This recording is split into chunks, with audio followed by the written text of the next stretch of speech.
L'État de Palestine est reconnu par plus des 3/4 des États membres de l'ONU et a le statut d'État observateur non membre auprès de l'organisation. Que représente-t-il ? Il compte 5 500 000 habitants selon le Bureau des statistiques palestinien, 3 400 000 Palestiniens vivent en Cisjordanie occupée et 2 100 000 dans la bande de Gaza.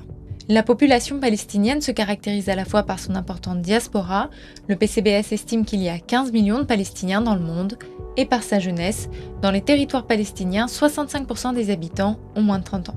Jérusalem-Est est la capitale revendiquée de ce territoire formé de 2 entités, la bande de Gaza et la Cisjordanie, divisées en 3 zones depuis les accords d'Oslo II en 1995.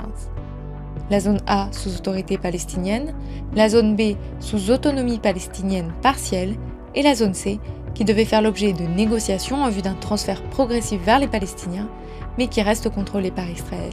Les territoires palestiniens sont réduits progressivement par l'expansion des colonies israéliennes. Israël a approuvé, en août 2025, un projet clé de construction de 3 400 logements en Cisjordanie occupée, ce qui couperait le territoire palestinien en deux. Et l'organisation non gouvernementale israélienne Peace Now a décompté 141 colonies israéliennes en Cisjordanie au 26 novembre 2024.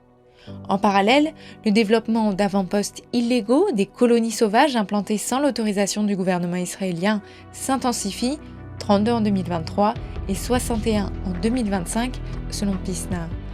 Autant de facteurs qui rendent plus compliquée la mise en place d'un État palestinien viable. La reconnaissance de l'État de Palestine reste ainsi avant tout symbolique. Les pays qui le reconnaissent le font surtout pour afficher leur soutien à la solution à 2 États.